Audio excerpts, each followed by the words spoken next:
છે રાજકારણ। પાટીદાર અગ્રણી જિગીશા પટેલ પહોંચ્યા હતા રાજકોટમાં। હોસ્પિટલમાં દાખલ પિયુષ રાદડિયાને મળવા માટે પહોંચ્યા હતા જિગીશા। જામીન પર મુક્ત પિયુષ રાદડિયાની તબિયત લથડી હતી।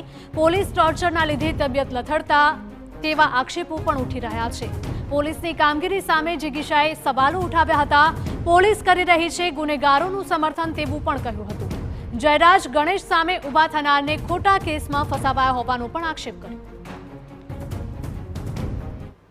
નોટિસ આપવામાં આવી જ્યારે એની ખરાબ કન્ડિશન હતી ત્યારે નથી એને હોસ્પિટલમાં લઈ જવામાં આવ્યા, નથી એને પરિવાર સાથે વાતચીત કરવા દેવામાં આવ્યા અને પૂછપરછના બાને જ્યારે પોલીસ તંત્ર એને બોલાવે છે ને તરત ત્યાં એને બેસાડી દે છે।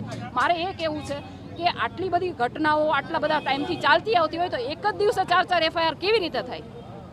આ બધી એક મોનોપોલી છે કે જે પહેલેથી ચાલતી આવે છે કે આની સામે કોઈ પણ ઊભું થાય, જયરાજ કે ગોંડલ ગણેશની સામે કોઈ પણ ઊભું થાય એને ખોટા કેસમાં ફસાવી એક મોડેસ ઓપરેન્ડી ચલાવવામાં આવી રહી છે અને એ પ્રમાણે પોલીસ તંત્ર પણ એની કામગીરી કરી રહી છે। સુરતમાં